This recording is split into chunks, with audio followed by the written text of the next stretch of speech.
Hey, True Believers, England Teen here with another batch of new comic book reviews. We're going to go over the DC Vampires. I've got the Last Ronin issue number 4. A little late on that, but I want to get my words in about it. And I want to talk about a graphic novel miniseries called Catwoman Lonely City that came out. I forgot all about it, the fact that it was coming out. But there you go. Anyway, kick back, relax. Let's get this party started.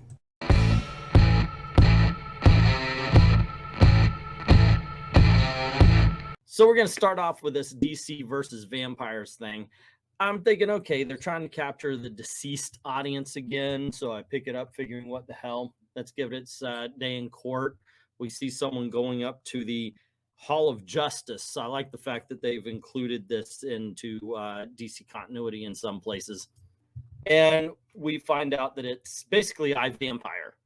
And he's going to warn the Justice League and tell them all about the fact that there's a vampire horde that's trying to take over the world. And that's the basis and the setup of this first issue. Let's get through the obvious thing that you're going to see as the pages go by here. And that is the fact that I'm not a big fan of the art. Look at Zan on this one with the nose and everything. It's not very good.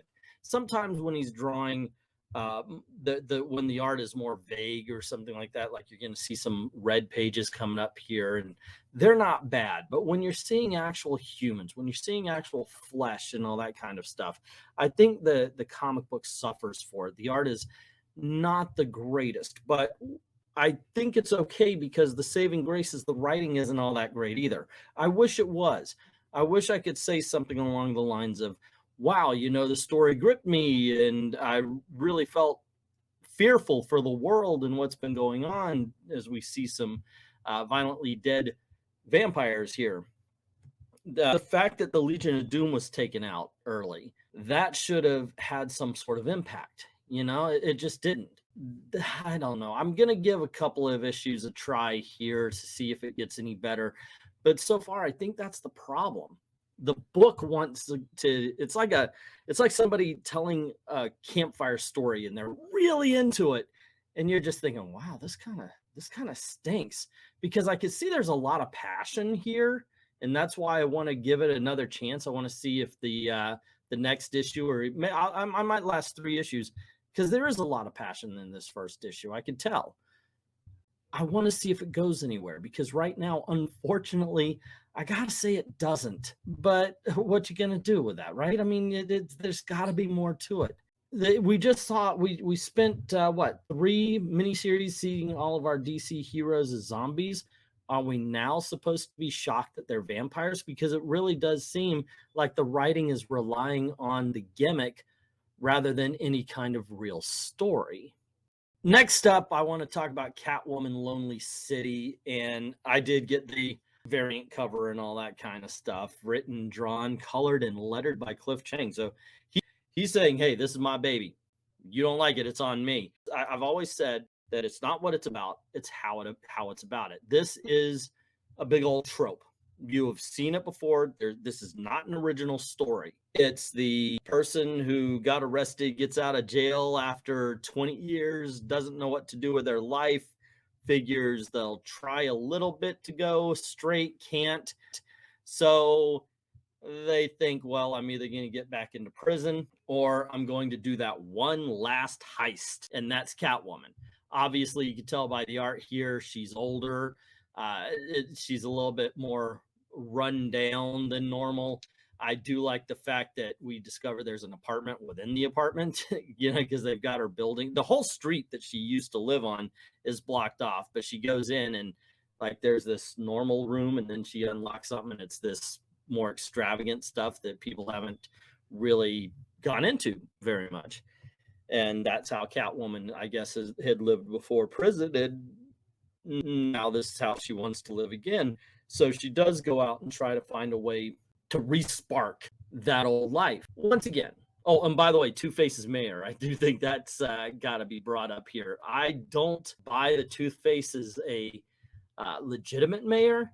I'm thinking there's something more going on, like Two-Face is still the criminal, but he's just, because we've seen this before as well, but with the Penguin, now it's Harvey Dent, who got over his split personality, I guess, as we saw in Dark Knight.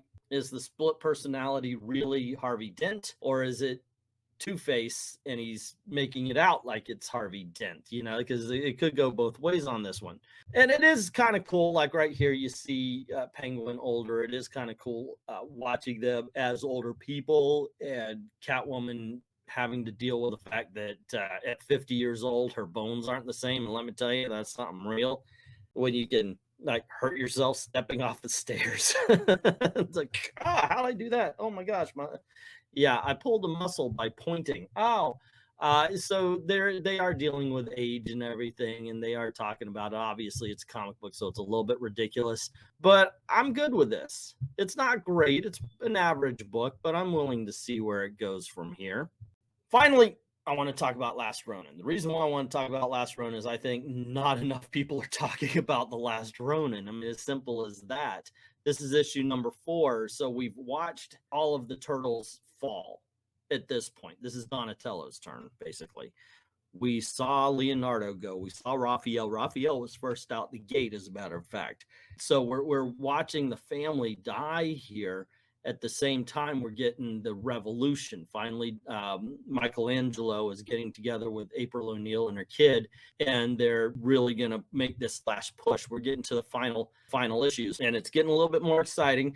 I do like the fact that he's training April's kid right here, and we find out that she did something. April did something to her daughter. She's got heightened strength and speed and so forth. And Michelangelo's noticed this. He actually mentions, you did something to her. What's going on? We get the story of how Donatello bought it. We get a little bit more of the background, as well as, like I said, the revolution going forward is very well written, very well drawn, as you can see by the pages going by. I'm not a Teenage Mutant Ninja Turtles super fan or anything. I like them. I've read here and there. I'm always interested in seeing what's going on with them, but I'm not a got to get every issue kind of guy. But I got to tell you something. I've been on this Last Ronin thing since the beginning, and it has never, not one issue of this book has disappointed me. But that's just my opinion. What is yours? Let me know in the comments below. Don't forget to click like, share, subscribe, ring the notification bell if you haven't done it already. Oh, and I usually lining them up for best to worst. I think you can figure it out. It's backwards. Teenage Mutant Ninja Turtles, then Catwoman, then the vampires.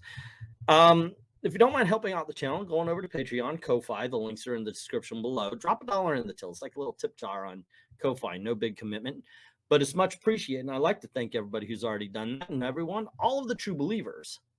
Thank you very, very much for watching.